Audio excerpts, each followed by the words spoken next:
여러분 평안하십니까? 한 주 한 주 지내는 게 어떠십니까? 8월 들어섰습니다. 저는 7월 마지막 주 또 8월 첫 주가 되면 한국의 휴가철이 생각이 납니다. 미국하고 달리 한국은 대개 그 7월 말 8월 초에 휴가가 이제 집중되게 되죠. 그리고 교회의 모든 수양회, 수련회들도 이 8월 초, 7월 말 이때 집중돼 있던 것이 기억이 납니다. 한국에는 물난리도 많이 나고 여름다운 모습을 보여주고 있는데요. 전 세계적으로 그치지 않고 있는 이 팬데믹 상황이 우리의 마음에 알지 못할 우울감을 주고 있는 것 같긴 해요. 만나는 분들마다 뭔지 모르게 이렇게 좀 다운된다라는 얘기를 하는데요. 어떻게 일어설 수 있겠습니까? 결국 말씀을 읽고 또 서로 말씀을 쉐어하고 하는 이러한 만남들, 또 성경과의 만남을 통해서 우리에게 닥쳐오는 세상적인 일들을 이겨낼 수 있으리라고 믿습니다. 그래서 요한복음을 함께 읽어나가는 우리 면류관 성경대학 7장에 들어왔습니다. 그래서 오늘 말씀의 제목은요, 하나님의 때는 언제일까? 하나님의 때는 언제일까? 이란 제목을 정하고 요한복음 7장 1절부터 9절 말씀을 좀 본문으로 해서 7장에 있는 말씀을 좀 나누고자 합니다. 먼저 우리 성경 말씀을 같이 봉독하도록 하겠습니다. 요한복음 7장 1절부터 9절까지 말씀 같이 봉독합니다. 그 후에 예수께서 갈릴리에서 다니시고 유대에서 다니려 아니하심은 유대인들이 죽이려 함이로라. 유대인의 명절인 초막절이 가까운지라. 그 형제들이 예수께 이르되 당신이 행하는 일을 제자들도 보게 여기를 떠나 유대로 가소서. 스스로 나타나기를 구하면서 묻혀서 일하는 사람이 없나니 이 일을 행하려 하거든 자신을 세상에 나타내소서 하니 죄송합니다. 이는 그 형제들까지도 예수를 믿지 아니함이로라. 예수께서 이르시되 내 때는 아직 이르지 아니하였거니와 너희 때는 늘 준비되어 있느니라. 세상이 너희를 미워하지 아니하되 나를 미워하나니 이는 내가 세상의 일들을 악하다고 증언함이라. 너희는 명절에 올라가라. 내 때가 아직 차지 못하였으니 나는 이 명절에 아직 올라가지 아니하노라. 이 말씀을 하시고 갈릴리에 머물러 계시니라. 아멘. 이 말씀을 우리 본문으로 해서 하나님의 때가 언제인가? 예수님이 지금 말씀하시죠. 아직 내 때가 이르지 아니했다라고 말씀하고 계시잖아요. 그래서 하나님의 때에 대해서 우리는 가끔 궁금해합니다. 그리고 어떤 때는 그 하나님의 때가 오지 않는 것 같아서 답답해하고 마음 졸이기도 합니다. 되게 기도할 때 그러죠. 우리가 기도할 때 하나님 이게 너무 간절합니다. 이거 너무 급합니다. 이거 빨리 좀 이루어 주세요. 기도하는데 우리가 생각하는 그 시간까지 하나님이 이루어 주시지 않을 때가 많이 있지 않습니까? 그럴 때 하나님의 때에 대해서 생각을 하게 되죠. 하나님의 때는 우리가 신학적으로 얘기하게 되면은 하나님의 섭리라는 말을 이해해야 하나님의 때를 이해할 수가 있습니다. 그리고 여러분도 잘 아시는 말씀이죠. 크로노스라는 단어와 카이로스라는 이 타임, 시간을 나타내는 이 두 개의 언어 속에 서로 상반된 부분이 무엇인지, 그리고 크로노스라는 시간이 무엇이고 카이로스라는 단어가 얘기하는 시간은 개념이 어떻게 다른지를 이해하는 것도 이제 오늘 하나님의 때는 언제일까라는 말씀을 보는데 도움이 될 것입니다. 아시겠지만 다시 한번 설명드리죠. 크로노스라는 시간은 우리가 얘기하는 시간이죠. 지금은 몇 시입니다. 또 오늘은 몇 월 며칠입니다. 요즘은 코로나 기간입니다. 이게 이제 우리가 피지컬적으로 또는 멘탈적으로 살면서 그 만나는 또 우리가 가고 있는 이 시간을 얘기할 때 크로노스다 이렇게 얘기를 합니다. 근데 이제 카이로스라는 시간을 얘기하는 단어는 이러한 우리의 한계가 있는 시간과 공간 안에서 얘기되는 시간을 초월하는, 뛰어넘는 영원의 시간, 즉 처음도 없고 끝도 없이 그냥 영원이신 하나님의 시간을 말할 때 카이로스라고 얘기를 하죠. 그래서 우리가 이 한 뭐 100년을 산다고 할까요? 100년 살고 가는 이 육체를 가진 인간인 내가 생각하는 나의 타임 스케줄과 하나님의 이 영원이라는 시작도 없고 끝도 없는 이 시간과는 어떻게 비교할 수가 없는 관계인 것입니다. 그래서 하나님의 때를 우리가 이해하게 되고, 그리고 하나님의 때가 진행되고 있다는 것을 믿는다는 것은 바로 우리의 믿음과 직결되는 이야기인 것입니다. 그래서 오늘 이 말씀은 예수님이 이제 형제들, 또 갈릴리의 옛날 친구들, 잘 아는 사람들, 이런 사람들과 같이 대화 나누는 중에 일어나고 있는 이 대화 속에서 우리가 하나님의 때를 한번 찾아보고자 하는 것입니다. 세상도 지금은 말세다라고 얘기하죠. 그래서 한자어로는 말세지말이다 이렇게 얘기하죠. 말세인데 말세가 여기부터 여기까지라면 말세 중에서도 거의 끝에 와 있다라고 세상에서도 그렇게 얘기하는 시대를 우리가 살고 있고, 성경도 이제 마지막이 가까웠으니 라고 얘기를 하고 있습니다. 그러면 정말 그 마지막 심판의 때는 언제일까? 이것도 우리에게 궁금한 인생의 이슈 중에 하나이고요. 또 살면서 각 가정별로 아니면 여러분 개인적으로 뭔가 준비하고 뭔가 기대하는 그 시간이 있는데, 그 시간이 하나님의 때였으면 참 좋겠어요. 그러면 하나님이 그 시간 하나님의 때와 나의 때가 딱 맞으면 얼마나 감사할까, 이런 생각도 하게 됩니다. 여러분은 지금까지 살아오시면서 어떠셨습니까? 저는 하나님의 때에 진행된 제 인생에 대해서 고백을 할 수가 있습니다. 저도 나름대로 저의 인생 계획을 세워봤죠. 뭐 중고등학교 때 많이 했지 않습니까?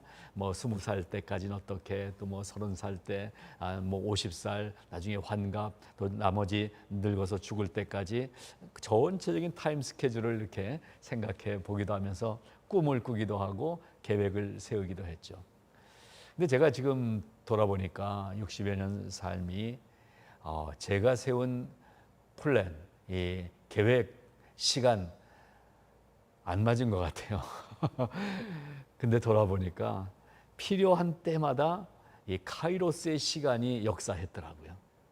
그때는 너무 답답하고 안타깝고 이게 언제 끝날 수 있을까 하는 그 시간도 지금 이만큼 돌아와서 보니까 그 시간 속에 하나님의 때가 임재해 있었다는 것을 찾아볼 수 있게 되더라라는 것입니다. 이민생활 우리가 다 살고 있지만 이민자들은 다 소설가라고 그러죠. 요즘 뭐 청문회 하면서 뭐 소설 쓰냐 막 이런 얘기 때문에 소설가 협회에서도 반발을 하고, 바로 그 소설이요. 소설은 스토리죠. 때로는 이제 허구의 이야기를 진짜처럼 이렇게 만들어가는 이야기이기도 합니다.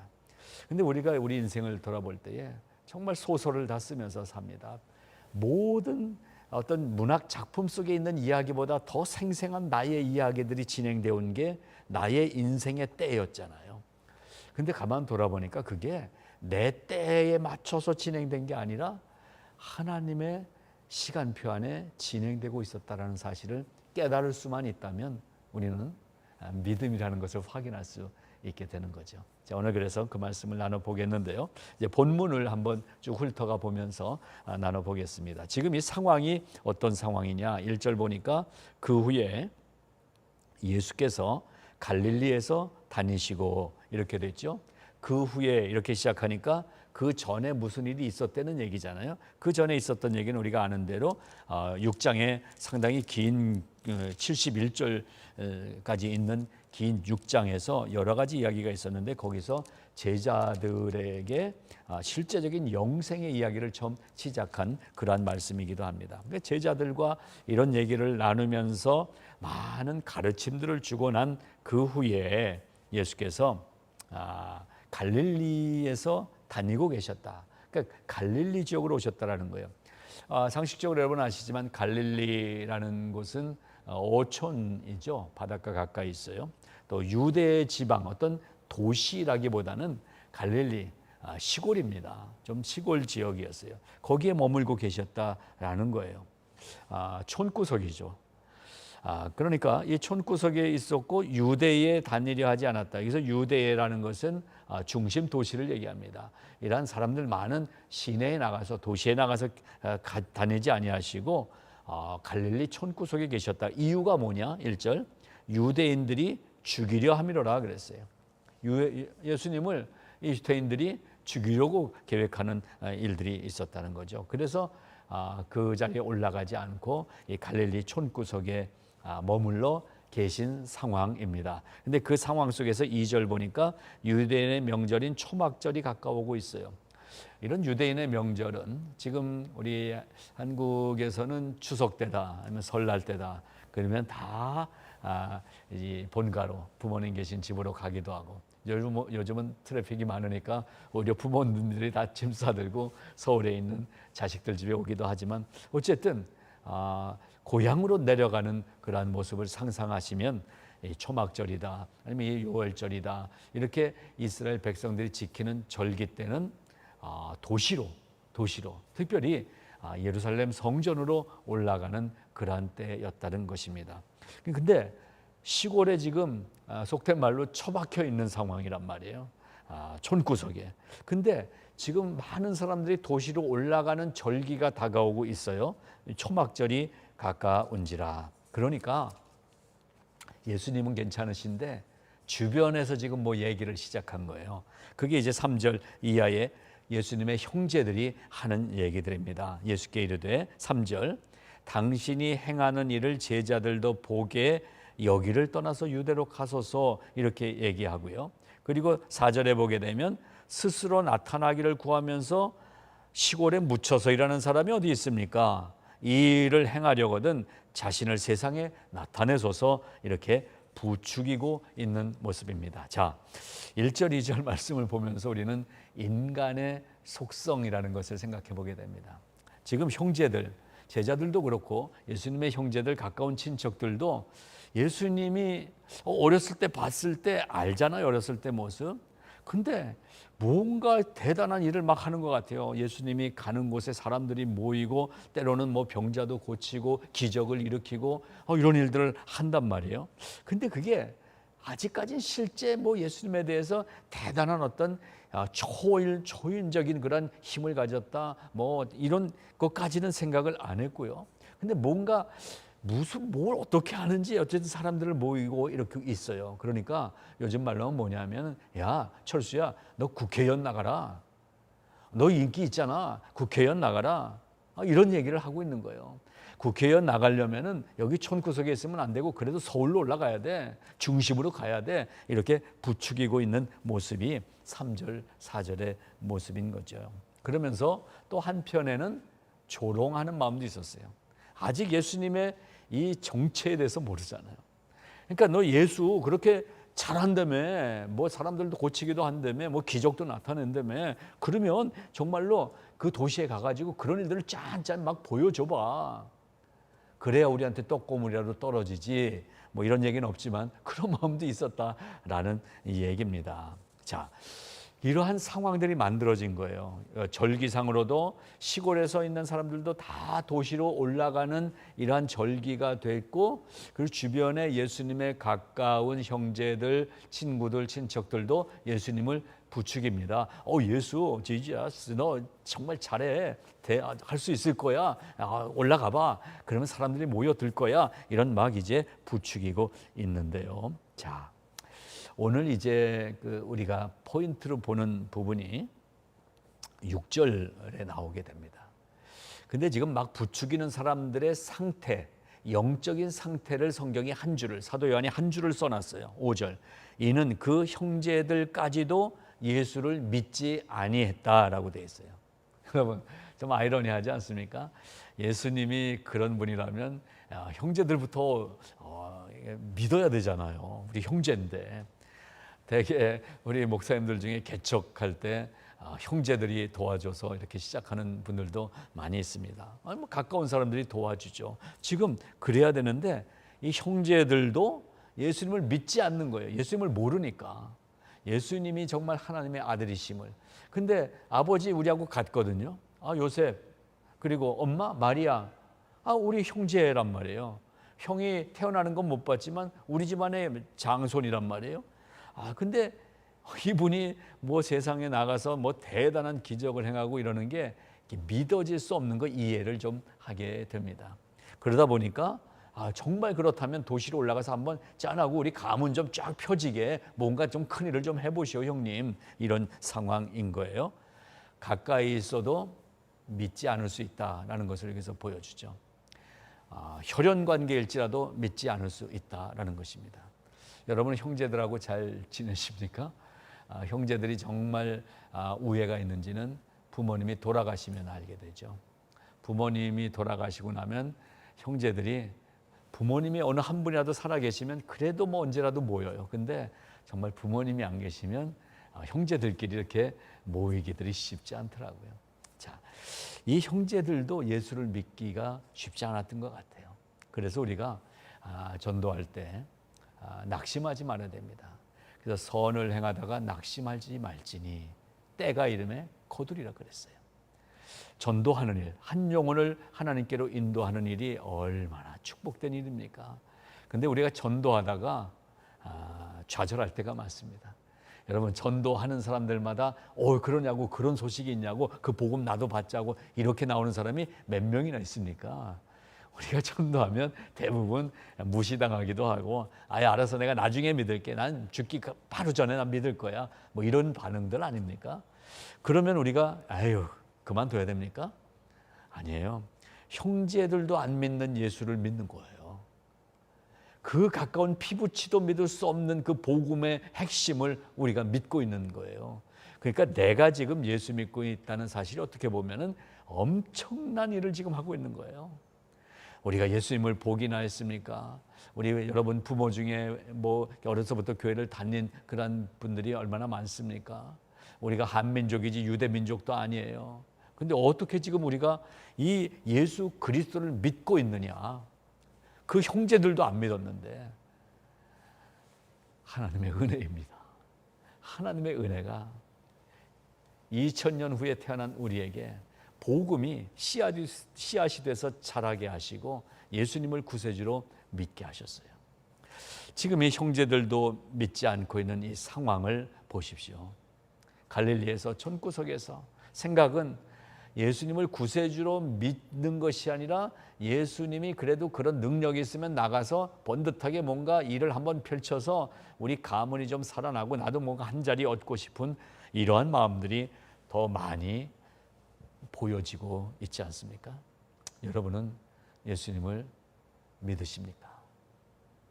이 질문은 제가 예배 때도 수차례 여쭤보잖아요. 정말 예수님을 믿으십니까? 지금 우리가 예배드리는, 내가 예배드리고 있는 이 시간에 예수님이 정말 내 곁에 계시는가? 심각하게 우리는 질문해야 될 시대를 살고 있습니다. 이전에는 업혀가고 묻어가는 신앙이 많았잖아요. 그냥 주일 아침 11시에 교회 가서 앉아 있으면 그냥 묻혀서 예수 믿는 것 같이 그냥 또 지나갔잖아요. 근데 이제는 완전히 다 흩어졌잖아요. 여러분 집에서 혼자 스마트폰 보면서 예배 드리는데 내 믿음이 확인돼야 되는 거예요. 이제는 어디 묻어갈 데가 없어요. 다 흩어져 있지 않습니까? 그래서 이것이 고난인 동시에 축복인 것입니다. 내 믿음을 확인할 수 있는 기회가 된 거예요. 내 믿음을 확인할 수 있는 기회. 자, 상황을 보겠습니다. 6절에 그래서 이렇게 형제들 주변의 사람들이 부추기고 얘기를 하는데 예수님의 대답은 아주 심플합니다. 6절, 내 때는 아직 이르지 아니했다.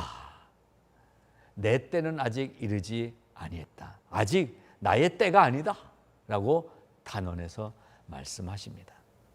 그리고 이어서 무슨 말씀하시냐면 그러나 너희 때는 준비되어 있다라고 말씀하고 있습니다. 이게 무슨 말씀입니까? 내 때는 안 됐다. 그러나 지금은 너희 때는 열려 있다. 지금 너희 때가 준비되어 있다. 믿음이라는 단어를 통해서 이 두 개의 예수님의 내 때와 우리의 때가 믿음이라는 이 다리를 통해서 연결시켜주는 말씀이 6절 말씀인 것입니다. 여기서 예수님의 때라는 것은 제가 직접적으로 말씀드리겠습니다. 구원의 때를 뜻합니다. 예수님을 구세주로 믿고 영원한 영생을 얻고 영원한 천국을 소유한 자로 살아가는 그 믿음의 그 자리에 아직 예수님의 때가 이르지 아니했다는 것은 지금은 복음이 전해지는 시기다. 이 복음을 받아들이고 있어라. 그러면 이 구원의 때, 그날이 올 것이다 라고 얘기를 하고 있습니다. 그래서 이 구원이라는 것을 그날이 올 것이다. 그러니까 여러분 중에는 또 그러면 교회에서 구원 받았다고 그랬는데 아직 구원이 완성된 게 아닌가 이렇게 생각하실 수도 있어서 잠시 보충 설명을 드립니다. 제가 설명을 드립니다. 구원은 이 각도를 통해서 이해를 좀 해보시기 바랍니다. 구원은 여기 있어요. 그래서 성경에 있는 대로 마음으로 믿어 또 입으로 시인하여 의에 이르고 마침내 구원을 얻는다라고 얘기했어요. 그래서 우리가 예수님을 소개받아서 어느 날인가 예수님이 나의 구세주인 것을 확인하게 되고 예수님은 나의 구세주십니다 믿음으로 고백하면 그날 우리는 구원을 받은 거예요. 이 구원은 우리가 앞으로 예수 더 잘 믿고 교회 열심히 다니고 성경 많이 읽으면 이 구원이 완성이 돼가는 이 아직 미완성인 구원을 받은 게 아니라 내가 예수님을 믿는 순간 내가 고백한 이 믿음은 완전한 거예요. 완전한 거예요. 다 이루어진 거예요. 근데 제가 지금 구원을 받게 될 것이다 라고 설명을 드렸잖아요. 그래서 세 단계로 세 각도로 이해를 하시기 바랍니다. 단계가 아니라 세 각도. 구원이 여기 있는데 여기에서 받은 구원이 있는 거예요. 어느 날인지 모르지만 고등학교 때인지 아니면 직장 들어가서인지 누군가의 이 복음을 소개받아서 예수를 만난 그 날이 있어요. 그 날이 받은 구원의 날입니다. 완전한 구원을 받은 날. 그랬는데 여기에 받는 구원이 있습니다. 받는 구원, 현재 진행형의 구원. 이 받은 구원이 오늘 내 속에서 구원으로 계속 확신되고 구원의 역사가 능력으로 나타나는 걸 받는 구원이라고 설명을 드립니다. 근데 이 받는 구원이 언제까지 가냐면 마지막 심판의 날, 그날이 되면 받을 구원이 완전히 우리 앞에 실체로 보이게 되는 거예요. 그때 받을 구원, 예수님이 다시 재림하셔서 완전한 심판을 하실 때 이때 받았다라고 하는 이 구원이 나에게서 확실하게 확인되고 보여지게 되는 걸 뜻하는 거예요. 그러니까 이것을 구원 받았는데 뭔가 행위를 우리가 좋은 행위를 많이 하고 전도 많이 해서 그렇게 그 점수를 따가지고 나중에 앞으로 완전한 구원이 그때 만들어지는 게 아니라 완전한 구원이었다는 사실을 마지막 심판의 날, 이야, 이게 정말 이렇게 완전한 구원이었구나 우리가 확인하게 된다는 거예요. 그런 의미에서 받을 구원이라고 미래 영어로 제가 말씀드린 것입니다. 그러니까 쉽게 받은 구원, 받는 구원, 받을 구원이 내 안에 잠재되어 있다라는 것입니다. 들어와 있다는 것입니다. 그 안에서 나는 완전한 구원받은 백성이 돼 있다는 사실을 기억하시기 바랍니다. 그래서 지금 내 때는 아닌데 너희들의 때는 늘 준비되어 있다라고 말씀하신 것은 무슨 얘기냐면요. 고린도후서 6장 2절의 말씀 여러분 기억하시죠? 보라, 지금은 은혜 받을 만한 때요. 보라, 지금은 구원의 날이로다. 언제? 지금은 이라고 그랬잖아요. 보라, 지금은 은혜 받을 만한 때요. 지금은 구원의 날이로다. 바로 복음이 전해져야 되는 것은 다음 주 월요일부터 8월 뭐 다 마치고 이제 9월부터는 우리가 전도를 시작합니다. 어떤 우리가 시간을 정해놓고 그때부터가 아니라 구원은 지금 이루어져야 된다는 거예요. 지금 오늘 내가 만나는 사람, 지금 나와 살고 있는 이 사람에게 이 구원의 때, 지금 너희들의 때는 준비되어 있다. 너희들이 마음으로 믿고 의에 이르게 되는 것이다. 그리고 입으로 고백해라. 말씀을 받아들여라. 우리는 지금 현재형으로 전도해야 되는 것입니다. 교회 오세요. 교회 와서 예수 믿다 보면은, 말씀 듣다 보면은 이제 구원을 받게 돼요. 이렇게 미래형으로 얘기하는 게 아니라 전도는 예수 믿으면 지금 구원이 임하는 것입니다. 현재형으로 전도해야 되는 것입니다. 바로 이것을 오늘 예수님의 대답 속에서 우리는 찾아내야 되는 것입니다. 다시 한번 읽어드리겠습니다. 예수께서 이르시되 6절, 내 때는 아직 이르지 아니하였거니와 너희 때는 늘 준비되어 있느니라. 많은 분들이 이제 혼자 예수를 믿는 분들이 계시죠. 특별히 여성분들이 많으시죠. 남편이 아직 뭐 세상에 너무나 재밌게 살고 계세요. 그러면 언제 이 남편을 전도해야 될까요? 나중에 뭐 리타이어 한 다음에, 그러면 또 우리 한국 가요 가사 제목이 생각나요. 때는 늦으리. 때는 늦을 수 있어요. 때는 언제래요? 지금 늘 준비되어 있느니라. 오늘 입을 열어서 전도해야 되고요. 그리고 가까운 사람들에게는 말로 전도가 잘 안 됩니다. 뭘로 해야 돼요? 가까이 있는 사람들에게 전도하기가 더 어렵잖아요. 왜? 내 삶의 행동으로 보여줘야 되니까. 내가 잘 살아야 되는 거예요. 내가 사는 모습을 보고 나를 보고 있는 남편이, 나를 보고 있는 누군가가 야, 예수 믿으니까 저렇게 사람이 변화가 되네. 이런 것을 보여줄 수 있어야 된다는 거죠. 그래서 우리가 지금 오늘 잘 살아야 되는 거예요. 그게 오늘 준비되어 있는 때라는 거예요. 오늘 내가 정말로 성실하게 신실하게 사랑하며 용서하며 어떻게 사람이 저럴 수가 있어 할 정도로 세상에 이목을 집중시킬 만한 그러한 이 인격과 그리고 영적인 어떤 가치관들을 가지고 살아가야 된다는 것이 바로 오늘 우리에게 준비된 지금 열려있는 오늘의 때라는 것입니다. 자, 그래서 오늘 이 예수님이 대답하신 말씀의 의미를 한번 찾아보면요, 예수님이 지금 왜 내 때는 아직 이르지 않았다, 지금 너희 때는 지금 열려있다라고 말씀하신 그 이유, 의미가 뭔가 한번 설명을 해드리겠습니다. 첫째로 예수님의 모든 일은 예수님이 단독으로 하시는 게 아니라 삼위일체 하나님, 특히 성부 하나님이 하시는 일이라는 것을 밝히기 위해서 내 때가 아직 이르지 않았다라고 겸손하게 말씀하신 것입니다. 예수님도 성자 하나님이시지만 성부 하나님의 뜻이 아직 그 때가 되지 않았다. 그래서 하나님이 지금 이게 하고 계신 일이다, 이것을 얘기하고 있습니다. 그러니까 너희들이 보는 이 목수 집안에서 태어난 요셉의 아들 예수, 나는 여러분과 같이 같은 부모 밑에서 자란 형제인 큰형인 나를 볼 때에 인간으로 보지 말고 내 때가 아니다라는 것은 내 속에서 역사하고 계시는 하나님, 성부 하나님의 이 내가 또한 구원자로서 온 나의 메시아적인 사명, 이것을 지금 얘기하고 있는 것입니다. 이 때가 돼야 된다. 지금 뭐 하고 싶으면 하고 기분 좋으면 하고 하는 이런 세상 일이 아니다. 그래서 내가 갈릴리에 있고 싶어서 있는 게 아니라 예루살렘에 가고 싶을 때 가는 게 아니라 성령이 인도하실 때 우리는 움직여야 되는 것입니다. 여러분, 그렇습니다. 우리는 기분파 그리스도인들이 너무나 많은 것 같아요. 기분 좋을 때는 교회에서도 밥도 잘 사고 좋아요. 근데 한번 틀어지면 기분이 엉망이잖아요. 그러니까 누굴 욕하고 이런 모습들이 너무나 많았잖아요. 우리는 어떻게 사는 사람이냐? 성령의 인도하심을 따라 사는 사람이 돼야 돼요. 그게 바로 예수님이 대답한 의미에 있는 하나님께서 진행하시는 하나님의 마음을 우리가 알고 살아가는 것이다라는 것입니다. 자, 두 번째, 예수님은 이 땅에 인자로서 오셨습니다. 즉 인성을 가지신 하나님으로 오셨다는 거예요. 그래서 예수님은 인자로서 이 세상에 오신 그 목적을 정확하게 알고 계셨기 때문에 여기 1절에 보게 되면 유대에 왜 도시에 올라가서 안 갔냐 하면은 유대인들이 죽이려고 하기 때문에 안 갔다고 말씀하시잖아요. 그러니까 이 죽는 것도 하나님의 때가 있다라는 것을 예수님이 인자로서 알고 계신 거예요. 그때는 언제예요? 이 십자가의 고난을 통과하신 후에 십자가에서 매달려서 돌아가시면서 마지막 이 모든 구원을 완성해 놓으시고 가셔야 되는 그때가 있다는 사실을 예수님이 알고 계셨다는 거예요.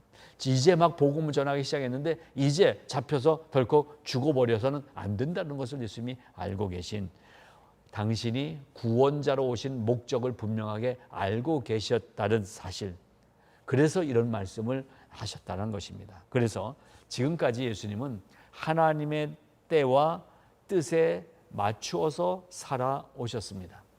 30년 개인의 생활을 준비하시면서 성전에 올라가서 율법사들과도 대화하고 이런 총명함도 보이시면서 이 인생의 30년을 인간으로서 살아오시면서 영적인 것을 준비하셨어요.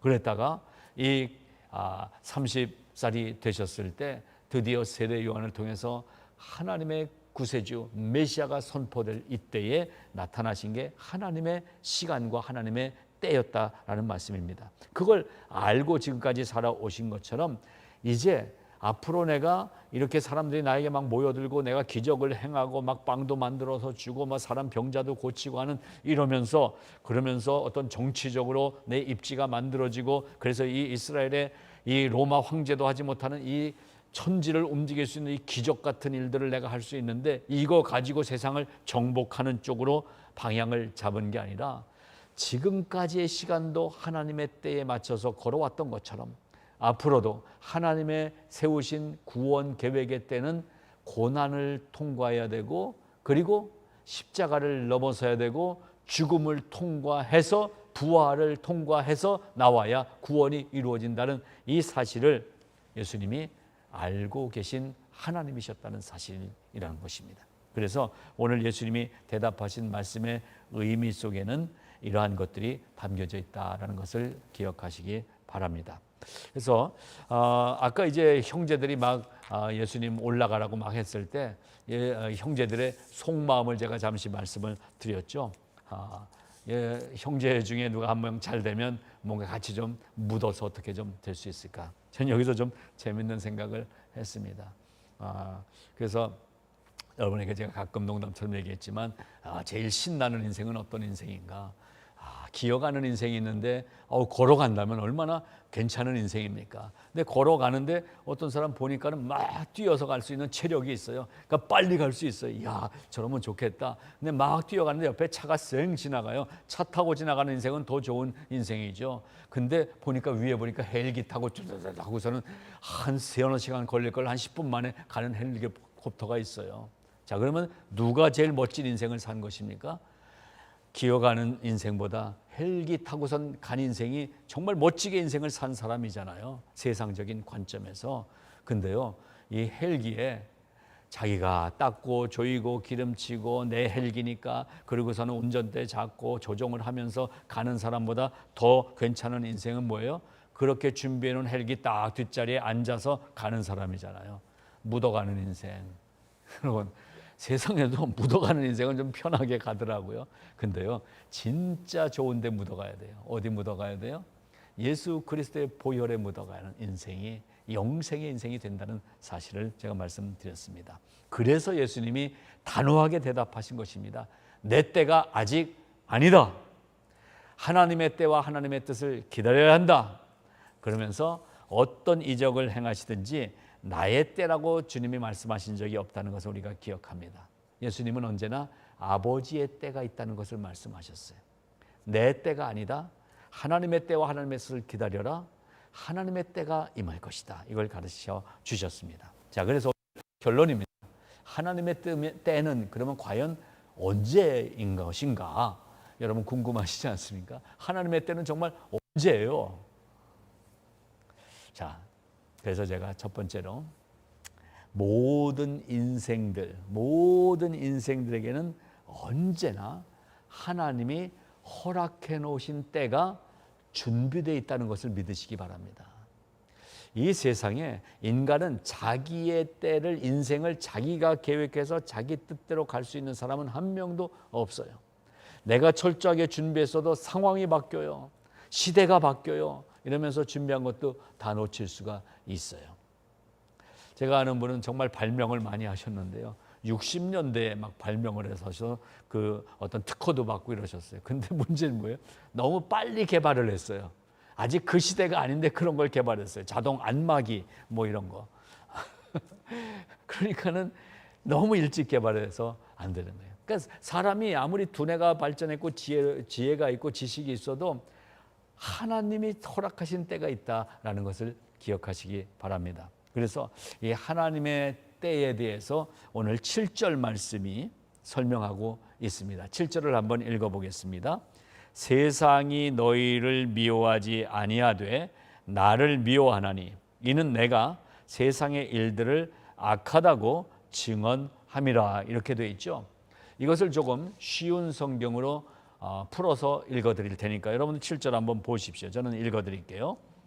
인생들아, 너희에게는 언제나 너희들의 때가 있다. 너희가 지금 너희들의 눈앞에 있는 나를 믿기만 하면 바로 영생을 얻게 되니 지금이 너희 때가 아니고 무엇이냐? 너희가 나를 믿는다고 해서 세상이 너희를 미워하는 것은 불가능하다. 내가 벌써 이 세상이 너희를 미워하지 못하도록 세상의 행사 곧 나를 믿는 자를 미워하는 것이 나쁘다고 내가 결정해 놓았다. 이렇게 쉽게 해석한 그 말씀이 있더라고요. 자, 하나님은 하나님의 때를 준비를 다 해놓으셨다는 것입니다.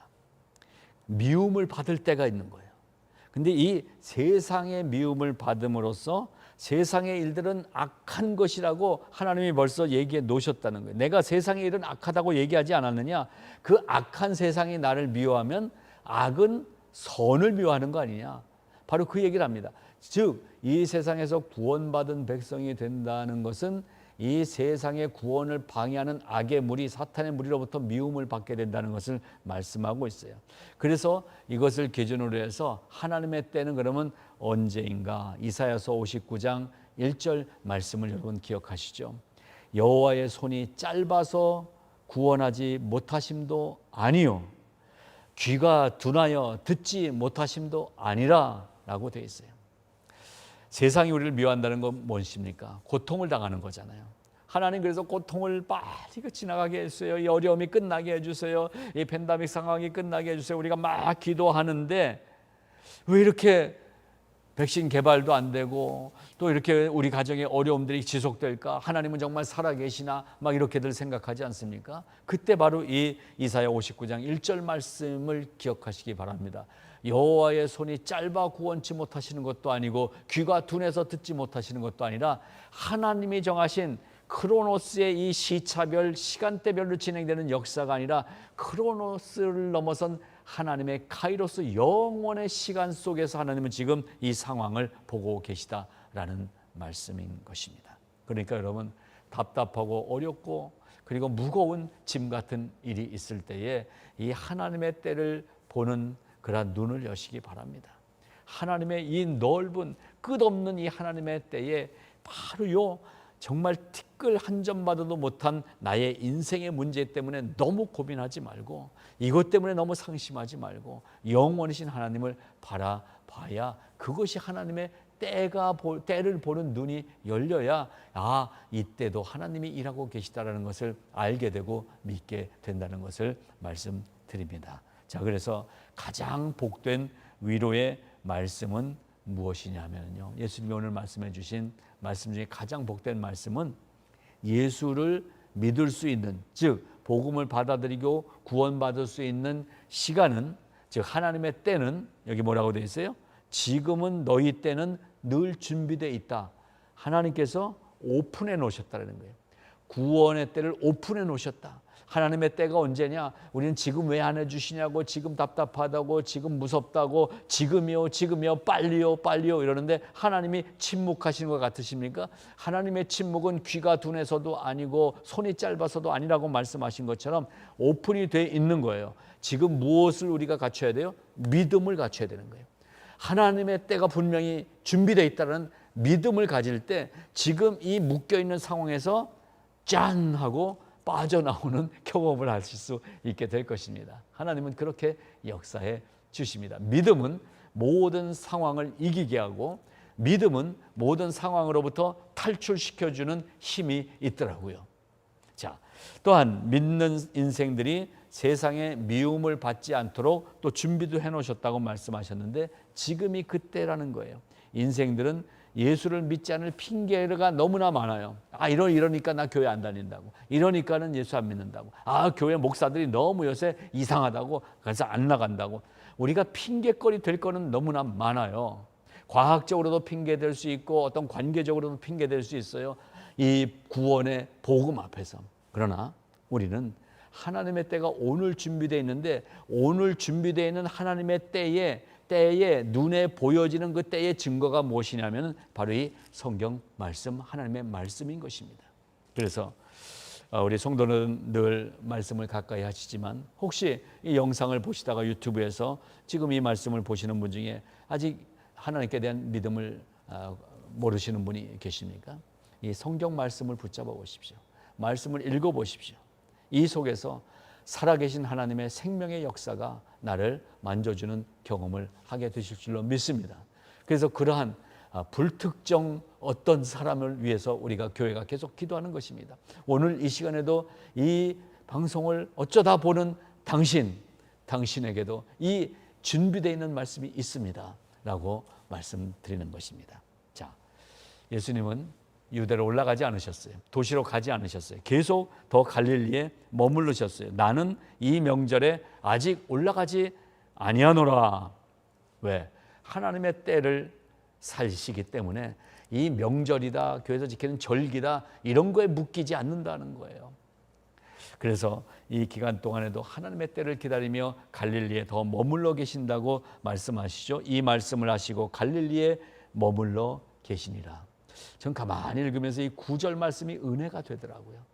저도 목사로서 이렇게 자꾸 앞에 나서는 자리, 뭔가 또 이루어지면 이렇게 뭐 조명도 받는 자리, 그런 자리 얼마나 좋습니까? 근데 예수님은 촌구석 갈릴리에 다들 그 정도면 올라가서 한번 붙어볼 수 있어. 한번 모이면 대중집회 한번 성공할 수 있어요.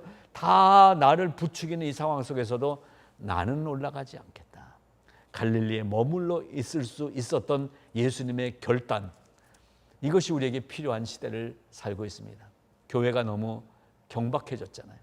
교회가 너무 가벼워졌고 교회가 너무 폼 잡는 일에 치중했었잖아요.